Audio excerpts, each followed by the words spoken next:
I'm Deborah. Welcome to this video, Learning, Unlearning and Relearning. Today, I want to talk about teens and relationships. Teens and relationships.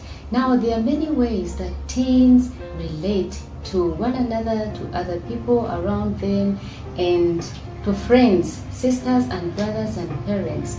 Now, I want to note just 4 areas and describe how they relate and why they relate like that. Now, many children relate to one another in the same manner like the adults in their environment. Probably they may be parents, caregivers, siblings, the way those adults relate to one another. Now, these children keep copying, and whether it is negative or positive, they keep thinking this is the way to go. So they keep relating as the adults in their lives relate to them. Sometimes it is not the right way, but they keep doing that. Sometimes they experience violence, and this is what they do also in their relationships. You find a teen or a child before teenage kicking because they have seen adults in their environment kicking one another, boxing or fighting, things like that. So I want to complete this point by saying that teens relate in the way they see adults in their environment, in their families, relate to one another. Number 2, teens or adults, teenagers or adults, according to their physical and cognitive developmental changes, they also just respond in that manner. Now, at this stage, puberty stage or beyond the puberty stage, teens prefer independence to dependence on families. They want to take their own decisions, and this creates a wider social distance or emotional distance between them and caregivers, parents and siblings many times. As teens, their interests shift to same-sex groups to make friends. Now then, sexual maturity also triggers interest in getting girl lover and boy lover, and also the sexual relationships also start to develop from this stage. Parents, this is very, very important. Number 3, changes in relationship with self also occur. At this point, I want to note only 2 issues. Number 1 is identity. One of the key requirements of teens is to reach a sense of personal identity, a secure sense of self. There is need to accept the mature body, the physique, because at that time the breasts will grow, the beards will start. It is at this time that the teens desire to accept their physical body. Teens at this level desire to exercise their own judgment of things and make decisions uninterrupted. Parents, you need to note this very, very well. They desire to solve their own problems. It doesn't mean that they know everything, but it is a developmental stage. They desire to solve their own problems and start to develop a concept of who they are.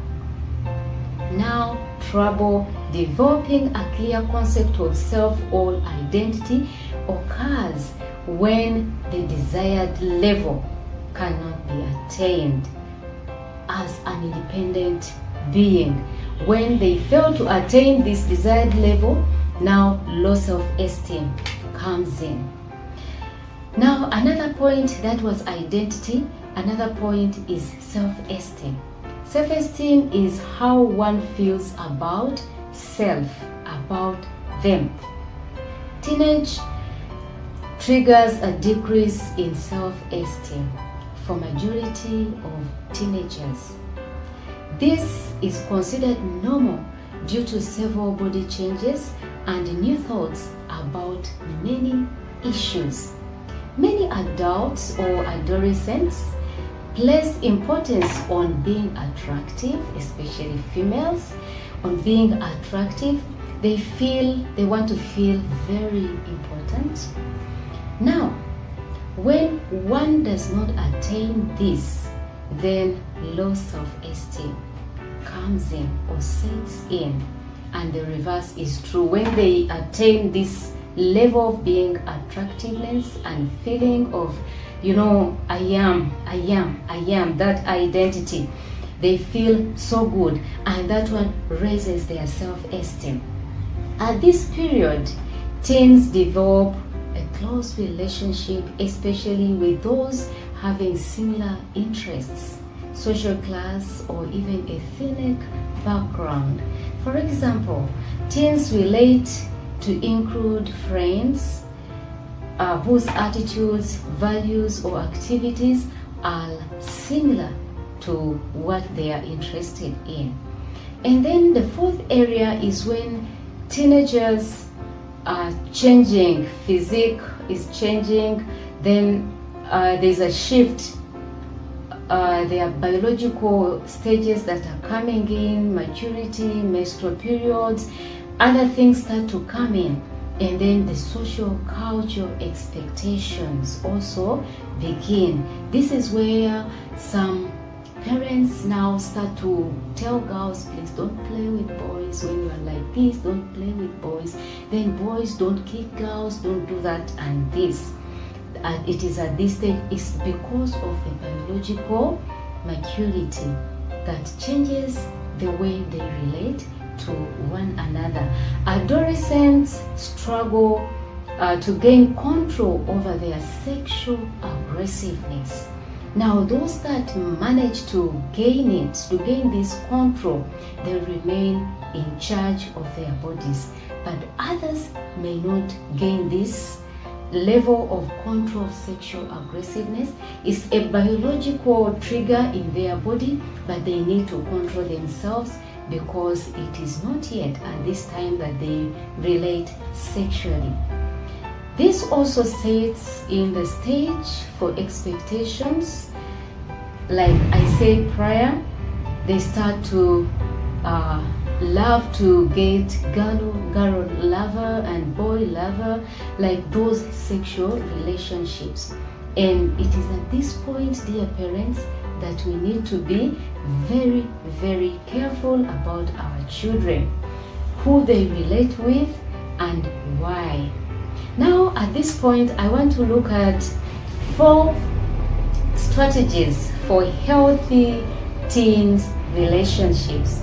Number 1 is self-respect. Dear teen or adolescent, anyone above the age 12 and before the age 18, you are in this bracket.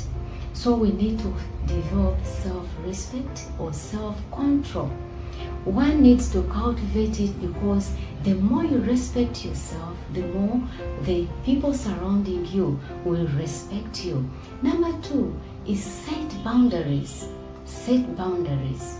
Setting boundaries or knowing your boundaries is a mark of maturity. Stay in control of these boundaries or limits. By these, teenagers will know their likes, their dislikes, their limitations, and they will keep that self-respect.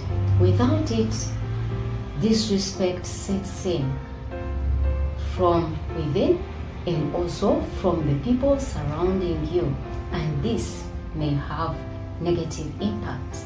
Number 3, respect elders or parents.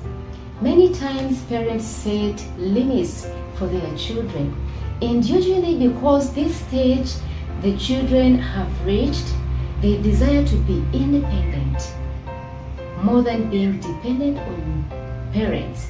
When they see these limits, they think that the parents are stopping them from exploring their identity or their developmental stage, but sometimes they need some control. And also I want to appeal to the children that are listening to me that we need to respect our elders, we need to respect our parents, because they do it for our good. They have passed through these stages and they want us to succeed in life. Sometimes when we override their limitations, we cause ourselves different lifetime regrets. So this is how I want you to start respecting your parents' limits, so that it will be good for you as you grow up. Number 4, and probably the last one, help one another become a better person as you relate.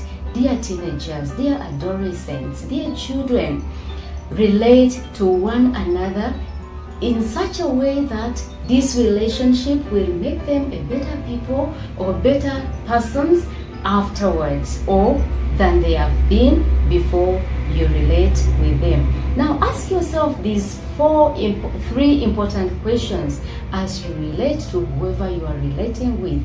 Number 1, how will this relationship make me a better person tomorrow? Number 2, does this relationship bridge the gap between us and God?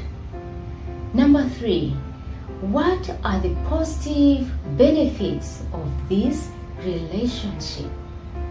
Dear teenager, if you keep these questions in your mind as you relate to whoever you are relating with, opposite sex or same sex, or teenagers, siblings, parents, or teachers at school, remember these questions.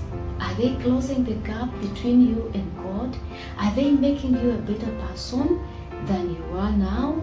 Are they having many positive benefits? I want to thank you so much for watching. Now don't forget these 2 things. Subscribe and share this video with a friend. Thank you so much, and you will get more videos talking about relationship of teens and their negative impact or positive impact. We shall talk more. For now, we shall stop here. Learn, unlearn, and relearn.